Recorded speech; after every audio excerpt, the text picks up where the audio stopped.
Dan sungguh kami telah menciptakan kamu, kemudian membentuk tubuhmu. Kemudian kami berfirman kepada para malaikat, bersujudlah kamu kepada Adam. Maka mereka pun sujud kecuali iblis. Ia tidak termasuk mereka yang bersujud. Inilah bukti bahwa kita selama ini kenapa menjadi bujangan tua. Inilah bukti bahwa kenapa kita selama ini selalu bersendirian di dalam kehidupan kita. Selalu bersendirian di dalam aktivitas-aktivitas kita. Selalu bersendirian di dalam diam kita. Selalu bersendirian di dalam gerak kita. Selalu bersendirian di dalam duduk kita. Selalu bersendirian di dalam berdiri kita. Selalu bersendirian di dalam sholat-sholat kita.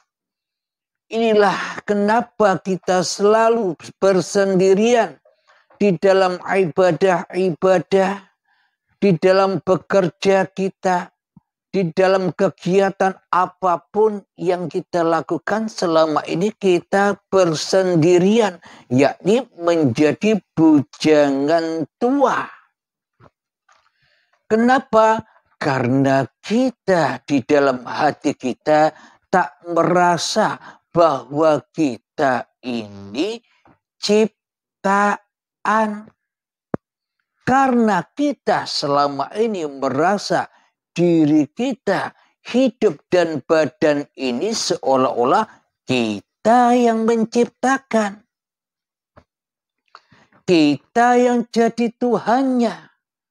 Dan kita yang mentuhani segala aktivitas yang kita lakukan selama ini.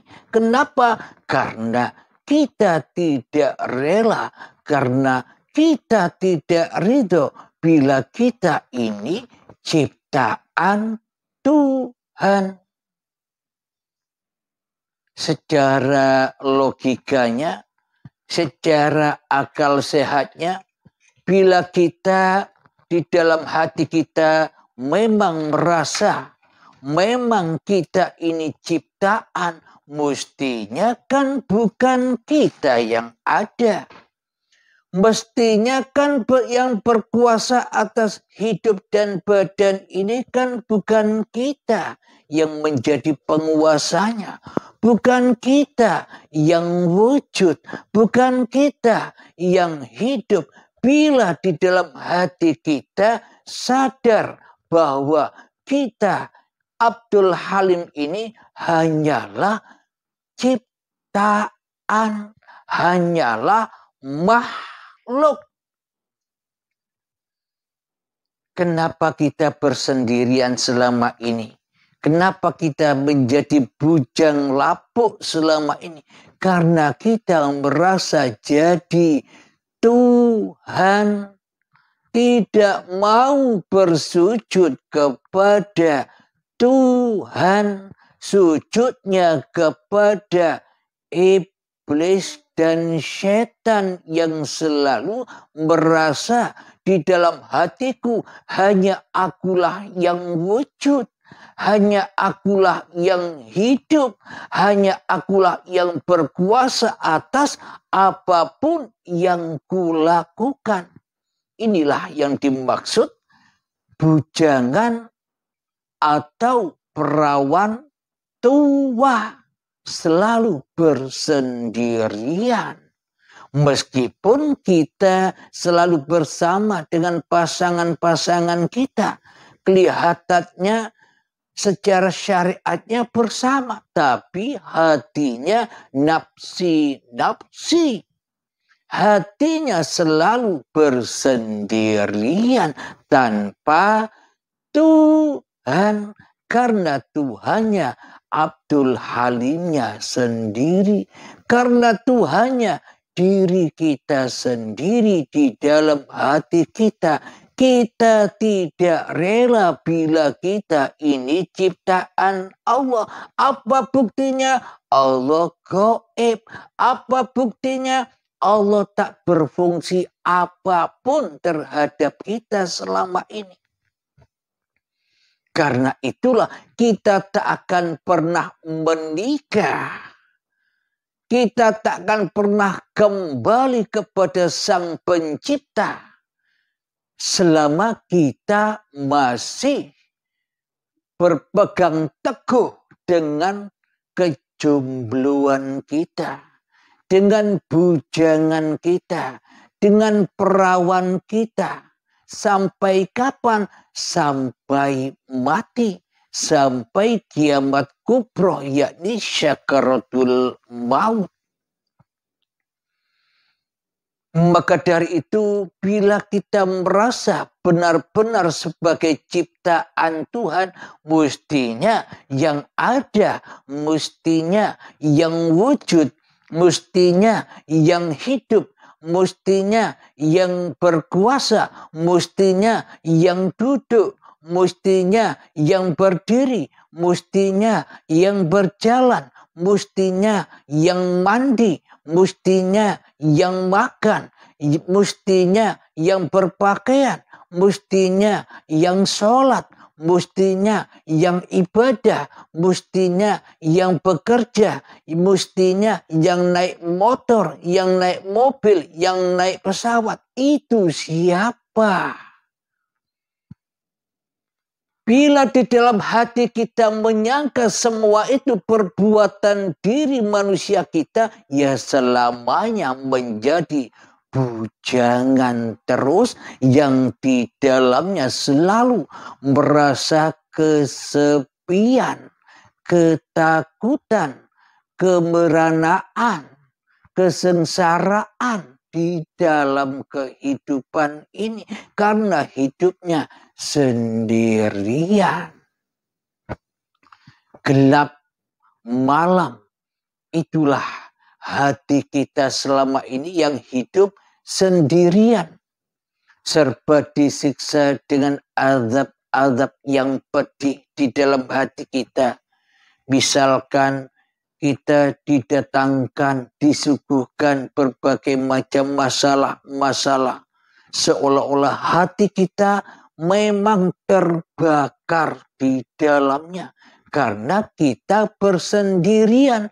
Karena seolah-olah hanya kitalah yang mampu menyelesaikan masalah-masalah itu. Jadi bakar terus kita di dalamnya.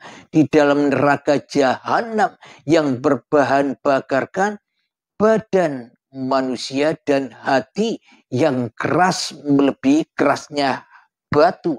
Hatinya siapa? Hatinya bujangan. Hatinya siapa? Hatinya perawan yang tak mau menikah. Alhamdulillahirabbil alamin. Mari kita ulang lagi ayatnya. Dan sungguh kami telah menciptakan kamu. Inilah sumpah Allah. Pernyataan Allah, sungguh kami telah menciptakan kamu. Berarti kalau kita ini diciptakan, berarti yang lebih wujud itu ciptaan apa yang mencipta. Coba pakai akal sehat kita. Coba pakai akal sehat kita, hayati, renungkan. Contoh, ketika Anda membuat kue atau membuat masakan yang awalnya tidak ada masakan atau kue, setelah Anda buat, maka makanan atau kue itu Anda. Kira-kira apakah kue buatan Anda, masakan ciptaan Anda itu lebih wujudkah daripada Anda? Bila makanan yang kita cipta, bila kue yang kita buat itu lebih wujud daripada kita yang membuat. Itulah aplikasi hati kita selama ini. Kuenya merasa ada sendiri tanpa kita. Masakannya merasa ada sendiri tanpa dibuat kita. Berarti kita digoibkan. Berarti kita ditiadakan oleh kue dan masakan itu. Apakah mungkin kue itu ada? Apakah mungkin masakan itu ada tanpa kita? Coba kita hayati. Jadi sama halnya diri manusia kita ini. Apakah mungkin kita ini jadi sendiri sementara Tuhanlah yang menciptakan kita semua bangsa manusia? Maka dari itu apakah mungkin di dalam hati kita menerka, beriman, berakidah kita lebih wujud daripada Allah? Sementara di dalam ajaran agama Tuhan itu lebih wujud daripada makhluk. Berarti wujudkanlah Tuhanmu di hatimu daripada kau wujudkan dirimu di hatimu. Inilah yang dimaksud menikah.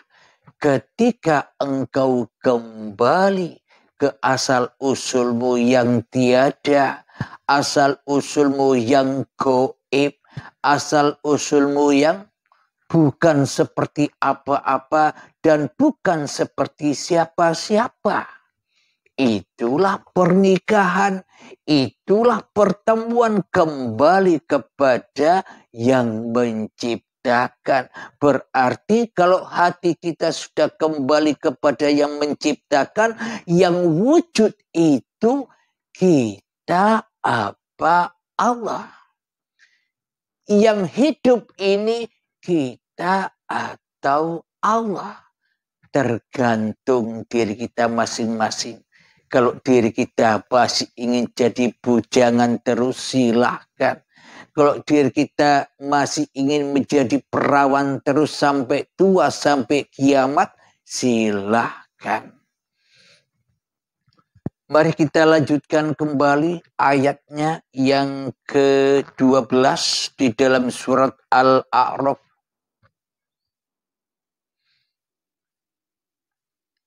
Mohon maaf, saya lanjutkan kembali arti dari ayat yang ke-11. Bersujudlah kamu kepada Adam. Ini perintah Allah kepada iblis dan setan. Iblis dan malaikat. Malaikatnya bersujud, akan tetapi iblis membangkang dengan kesombongannya untuk bersujud kepada Adam. Nah, di sini selama ini kan kita mendengar, kita memahami di dalam diri hati kita, di dalam akidah kita yang sudah kita yakini. Dalam cerita ini kan kita memandang hanya syariatnya saja. Hanya memandang sosok-sosok yang diceritakan oleh Allah di dalam Al-Quran ini.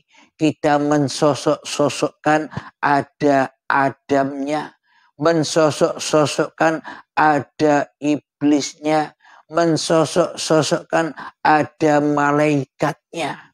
Bila dikaji secara syariatnya saja.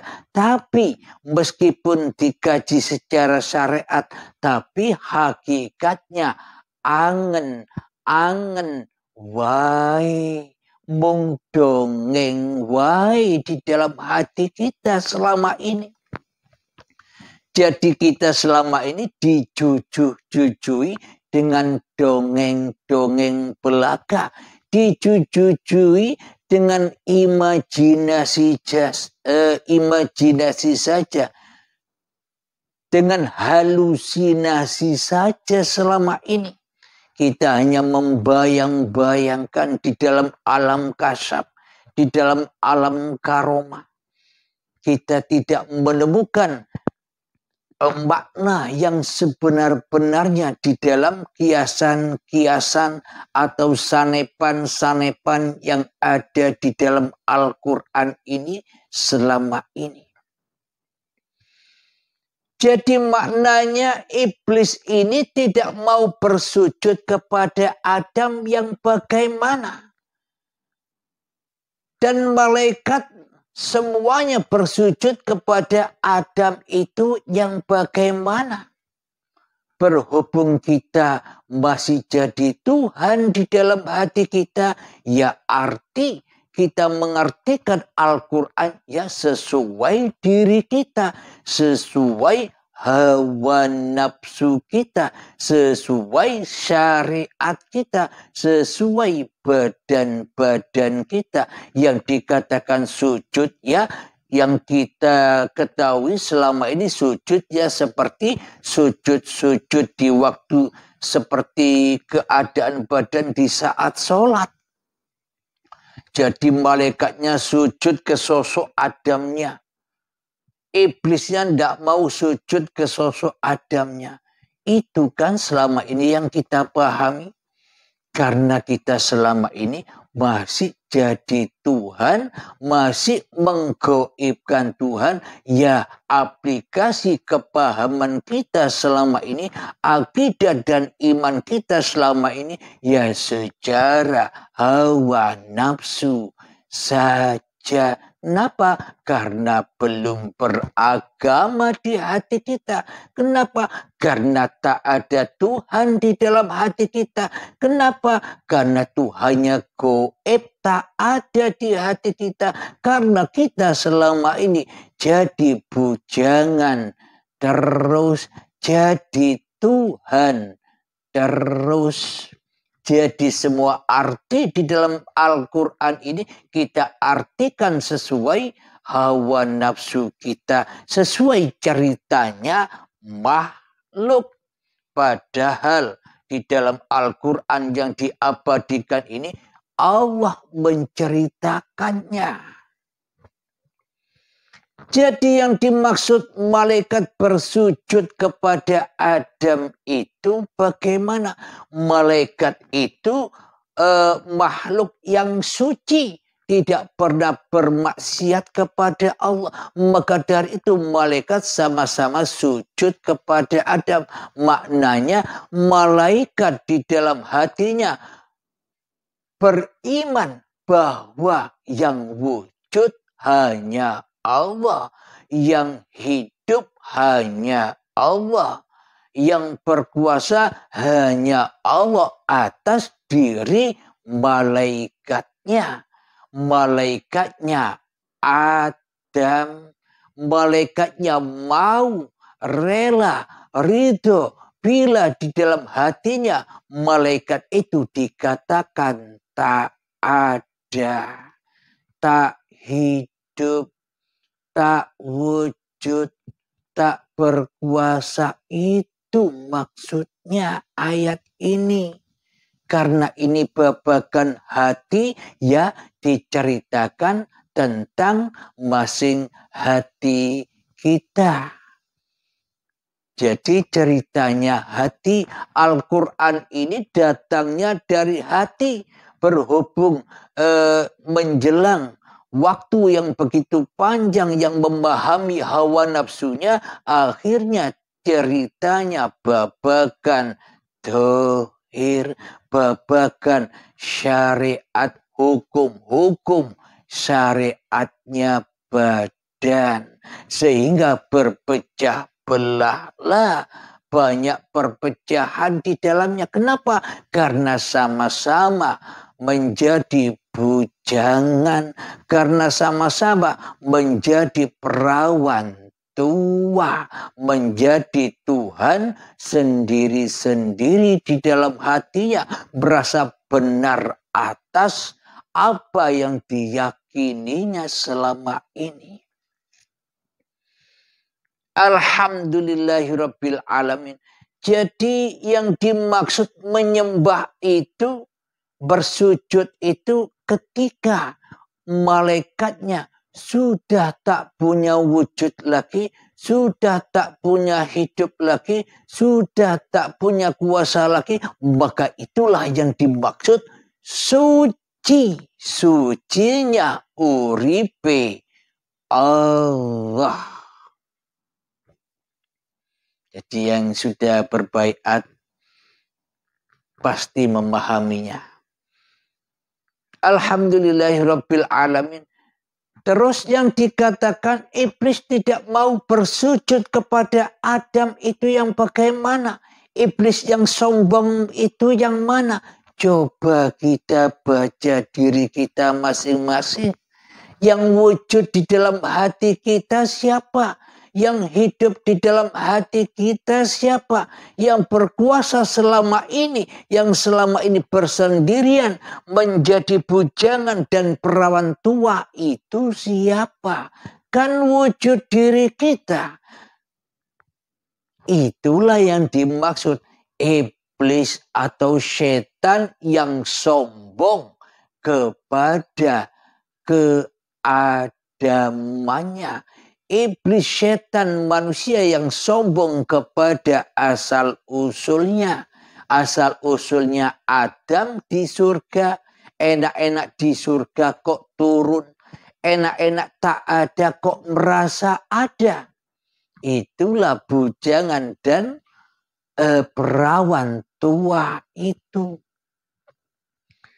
Jadi kita selama ini tidak mau bersujud kepada keadaman, hakikat diri manusia kita sendiri di hati kita selama ini.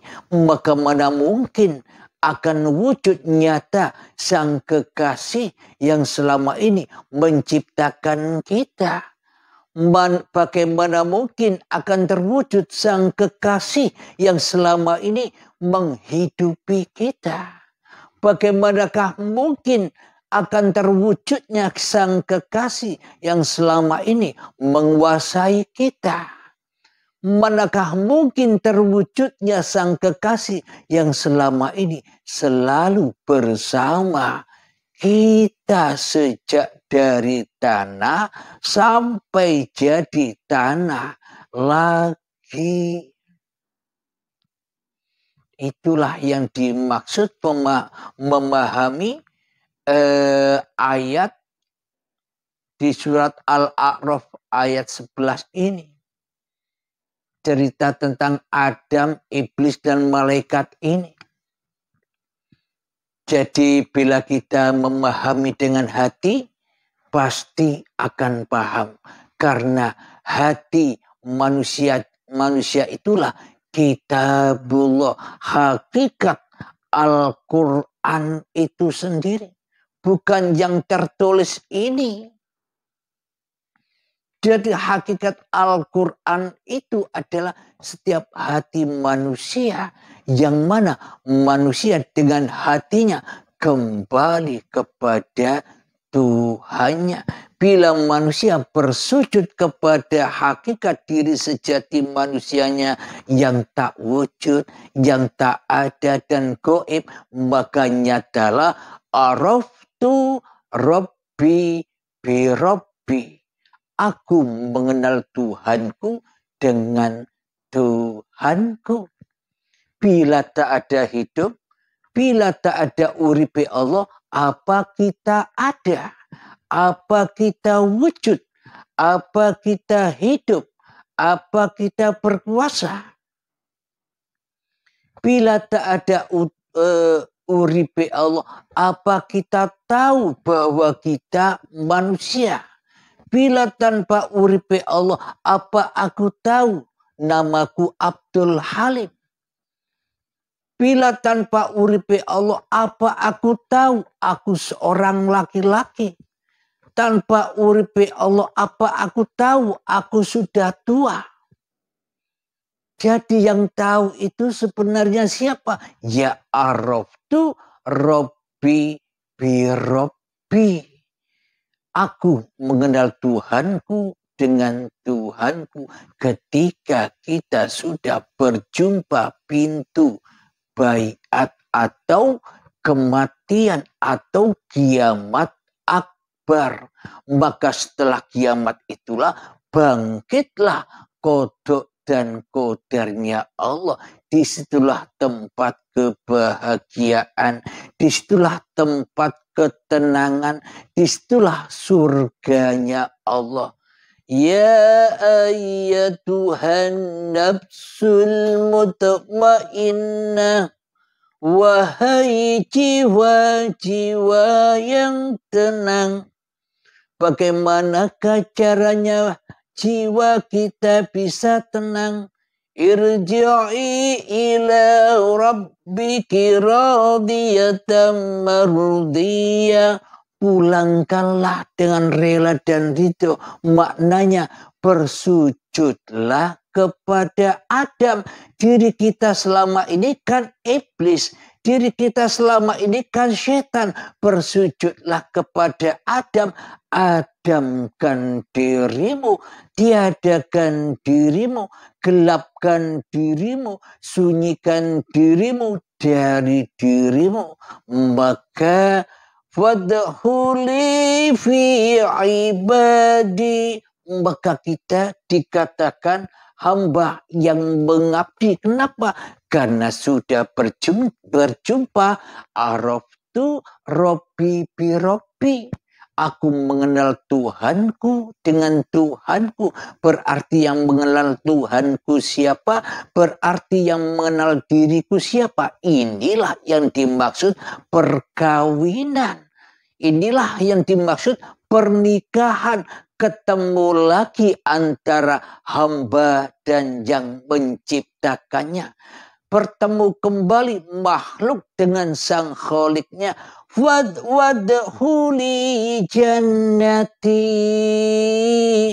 Setelah bertemu kembali, yang begitu lamanya terpisah, yang begitu lamanya menjomblo, bujangan lapuk, bujangan tua, perawan tua, maka setelah bertemu kembali, pulang kembali, rojiun kembali, maka jadilah hamba-hamba yang mengabdi dan kemudian masuklah ke dalam surga.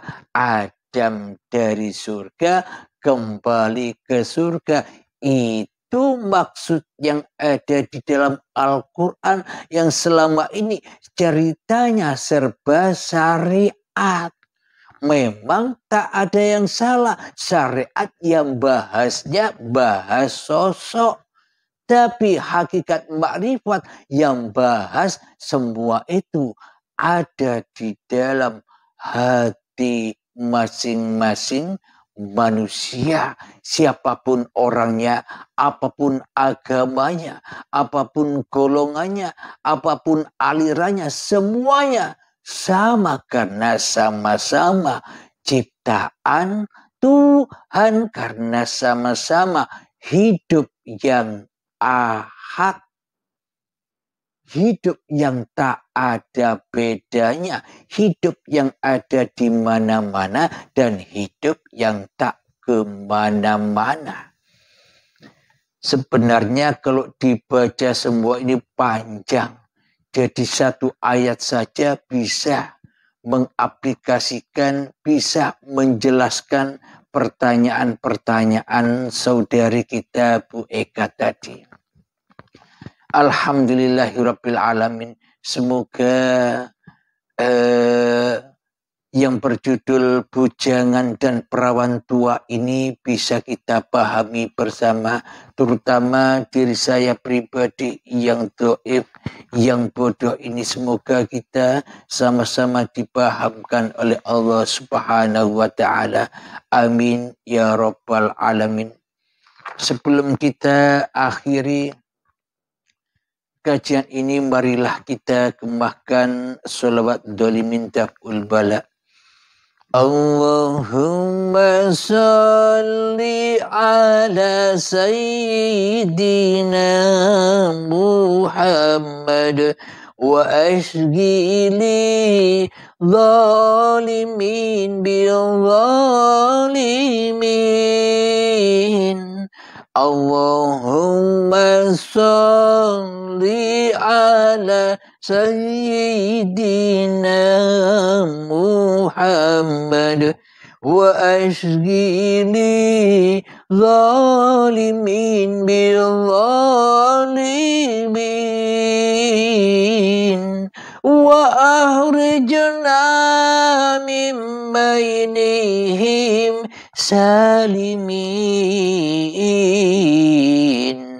wa ala alihi wa sahbihi ajma'in. Bismillahirrahmanirrahim.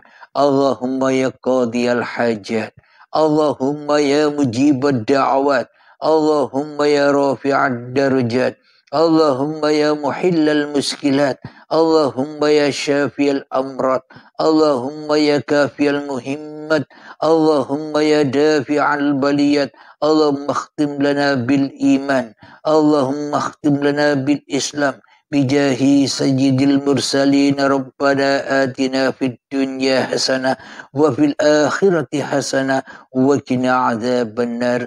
Akhir kalam, assalamualaikum warahmatullahi wabarakatuh.